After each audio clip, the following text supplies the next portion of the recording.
For this video, I'm going to walk you through the steps on how to recreate this easy beginner dot mandala stone pattern. Today, I will be using the supplies from the kit that I made specifically for this pattern and one other pattern. You can find the link to this kit down in the descriptions below.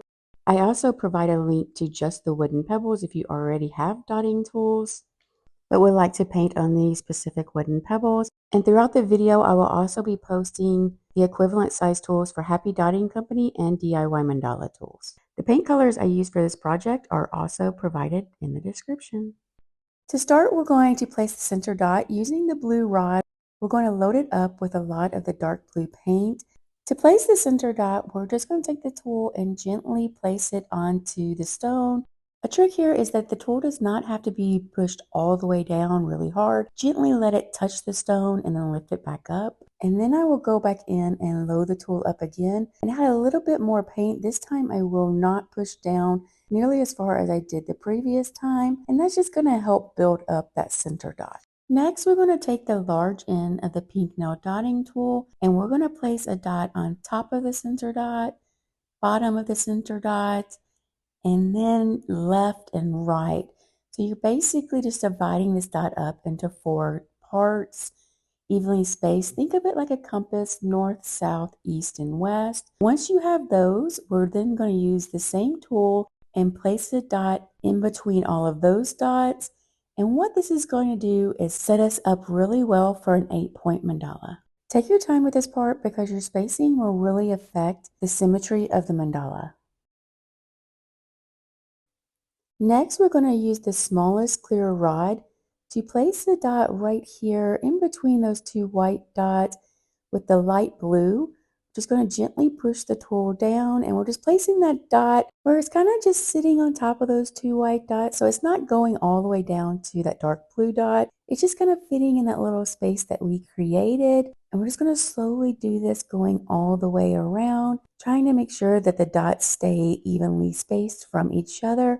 I usually like placing these dots looking across the stone. This helps me line them up better, so I kind of visualize a line going from the bottom light blue dot through the center dot all the way up to the dot that I'm placing.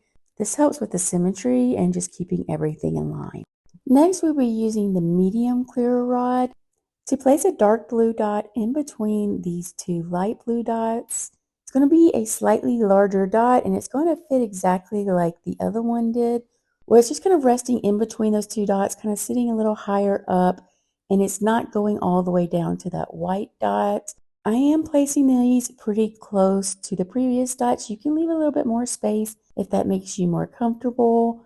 Just take your time with it. I'm doing exactly like we did on the previous row. I'm not pushing the tool down really hard. I'm just letting it gently touch the surface to make that nice rounded dot. And now we are going to be ready to start building out the petals. For this part, we're going to be using the largest clear rod. And we're going to be placing a dark blue dot directly on top of the dark blue dots that we placed on the previous row. This tool is a little bit larger, so the dot will be a little bit bigger in size. And to line this up, I am once again looking across that stone. I'm visualizing that line going through the center dot. In order to help me line everything up, you will have a tendency to kind of go to the right or to the left. So visualizing that line running through the stone will help you just kind of line everything up. It does get a lot easier too when you get to this point where now you have a large big dot on the bottom, and it helps you really visualize that line going all the way up to the dot that you're placing. Also, I'm keeping an eye at the spacing between each of these larger dots, making sure that it is a similar amount of space between each one. These are the kind of things that I constantly am looking at while I'm painting these. Just really helps with the symmetry of the piece. Next, we're going to use the large end of the white nail dotting tool to place a light blue dot on top of each of these larger blue dots. To place this dot, I'm really paying attention to that imaginary line running through that center dot. Once again, you'll have the tendency to place this dot slightly to the right or to the left.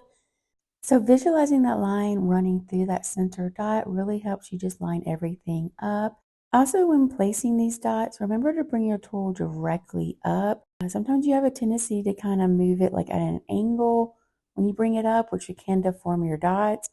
So you're just placing that tool straight down and straight back up, and that's going to help these smaller dots stay round. Next, we're going to be using the small end of the white nail dotting tool to place light blue dots walking around the larger blue dot. In order to do this, you're just going to load your tool up with some paint, and you're going to start placing that dot right beside the larger dot that you placed, and just slowly walk the tool down. As you do this, you will have less and less paint on your tool, which will cause the dots to naturally get smaller as you work your way around. This technique ends up adding a lot of depth to the piece, but it's a really fun way to paint, to kind of just watch those dots just gradually get smaller as you work your way around. Also, if you have a dot that maybe you pushed the tool down a little bit too hard and made it a little bit too large, you can always remove it with a Q-tip and then go back in and repaint it. Also, if maybe one of your dots is a little too small, like here, I can just go in and just add a little bit more paint to it to increase the size. Now we're going to be doing the same thing on the other side of the dot. I do tend to do my walking dots on one side at a time. The reason why is because I get in kind of like a muscle memory, and I find that my pieces are more symmetrical if I will only place the dots on like the right side first and then go back and do all the walking dots on the left side.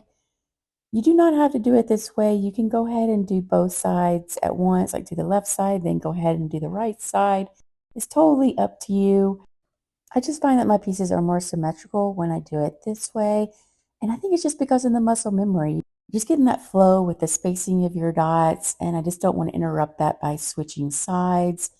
In the end, it doesn't matter how they get there. You just need a set of walking the dots on both sides of these larger blue dots. Just be sure to really take your time and don't rush the process. And in the end, you will get a better result.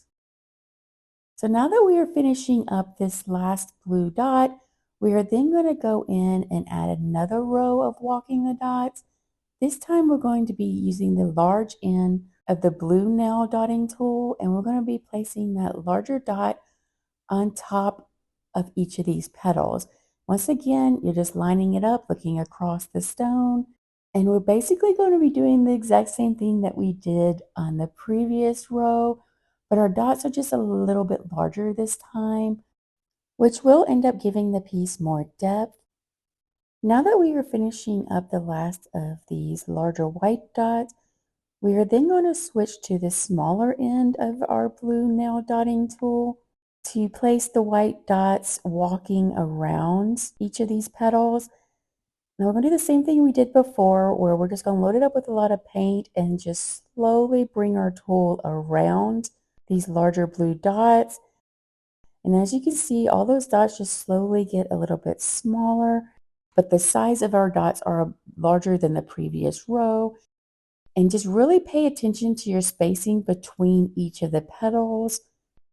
You don't want to make your dots so big that it's going to be hard for you to place the white dots on the other side of the petal. So just kind of visualize splitting that space in half and make sure that you don't cross over that line when you go to place these dots, and everything should line up really nicely for you. Again, be sure to really take your time on these. Once again, I decided to only do the walking dots on one side. And then once we finish up this side, we will then move to the other side. We're going to end up using the same tool and just loading it up with white paint. And then we're just going to do the exact same process on the other side of each of the petals. This time you're really going to see that spacing that you have left. So I really watch my spacing of my dots to just trying to fill in that space, where I'm not having like a large gap, but I'm also trying to keep the dots the same size as the ones sitting right next to it. So just kind of watch your spacing. You can kind of adjust how much pressure you put on the tool. If you don't have as much room, you can just put a little less pressure on your tool, which will make the dots a little bit smaller and make them fit a little bit better for you. Also, you may find it easier to do this side of walking the dots by working it from the top like I'm doing now instead of the bottom like I was doing before. It's really just up to you. I go back and forth on it. It just kind of depends on my mood and the results I'm getting. If I'm not like happy with the way my dots are looking, then Sometimes I'll try it at this angle and we'll get a better result. So you can adjust to whatever technique ends up working better for you. The idea is just getting those dots placed and trying to keep it as even as possible for each of the petals. Now that we have the first row of petals done, we are going to use the large clear rod to place a large dark blue dot in between each of these petals, kind of building out another section and just filling in this space. So I'm looking at my spacing here and just kind of placing these dots where they line up with that gap between the two petals. And they're just kind of evenly spaced between the 2 points of the petals, but I'm not letting that dot touch the white dots. So I'm making sure to leave a little bit of a gap there. And we're just going to slowly do this, working our way around. And then once we get done with this part, we're just going to kind of look at the spacing we have left and decide what we should do next on the stone. So looking at the spacing, I saw that this medium clear rod would leave me enough room to put a dot on each side of these larger blue dots, kind of at an angle, just going with the shape of the petals. I'm just placing it between that larger blue dot and the larger white dot, just kind of like evenly spacing it between those two spaces to fill in that space and create like this unique shape.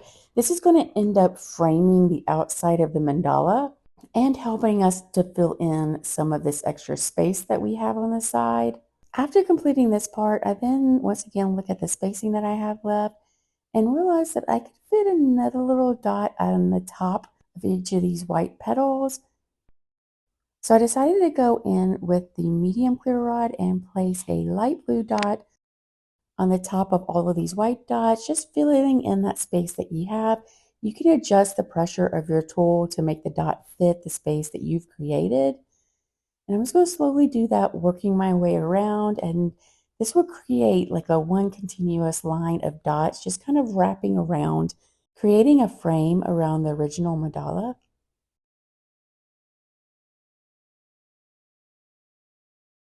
Once you finish this part, you will have to set the stone down to allow it to dry before you can move on to the next step, which will be the top dots. Once your stone is completely dry, you can go in with a large clear rod to place a light blue top dot on the center dot. After placing that dot, we will switch to a medium clear rod and place a light blue top dots on each of the petals.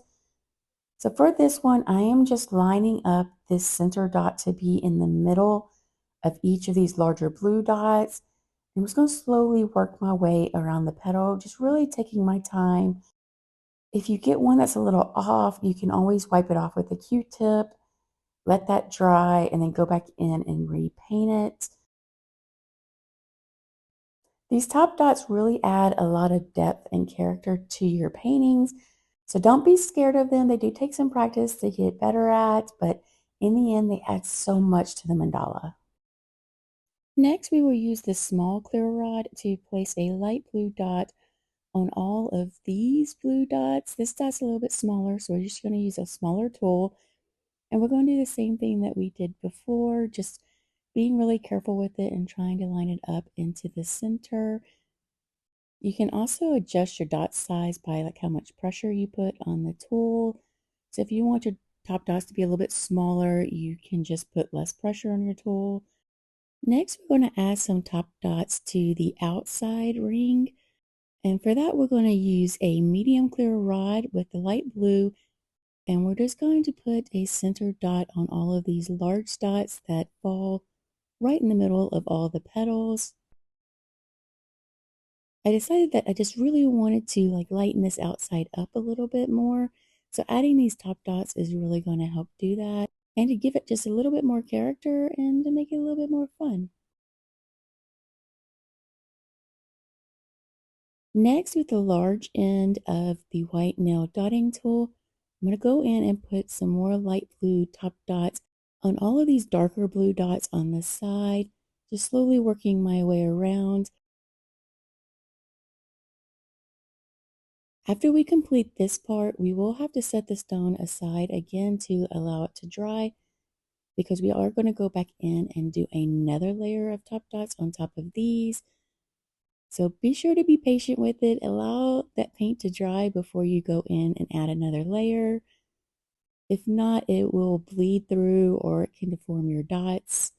So it's just best to be patient and wait for it to dry before you move on to the next step. Once these dots are dry, you can then go in and do the next layer of top dots. We're going to be using this small clear rod to place a white top dot on this center dot. Next, we're going to use the large end of the pink nail dotting tool to go in and place little white top dots on top of all of these dots at the base of each of the petals. These just really highlight the area, brighten the stone up a little bit. And then I decided to do something a little extra on this one and go back in with the small end of the pink nail dotting tool to place these tiny dots in between all these white dots towards the center. This step is totally optional. If this stresses you out, don't do it. But that black space there was just kind of driving me a little crazy, so I decided to go in and just add a little bitty white dot there. And I'm not pressing the tool all the way down so I can get a nice tiny dot. Next, we will use the small end of the green nail dotting tool to place a dark blue dot on top of all of these medium blue dots to kind of give it just a little bit of contrast and something a little bit different for these. Again, placing these dots right in the center does take some practice, so be kind to yourself. It's going to be fine. The more you practice them, the better you get at them. Next, we are going to use the large end of the pink nail dotting tool to place a nice white dot on top of each of these petals. And as you can see, doing this from the darker to the lighter colors really just adds a lot of depth, and it highlights the piece and kind of brightens it up some.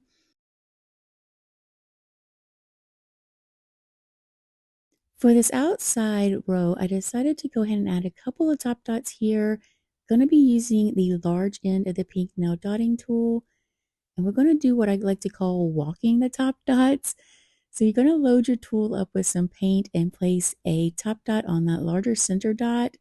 And then without redipping the tool, go ahead and place a top dot on that dot that's at the tip of each of the petals. You're going to have less paint on your tool, so the dots will naturally get smaller. So doing it this way just ends up being more effective and a little bit faster.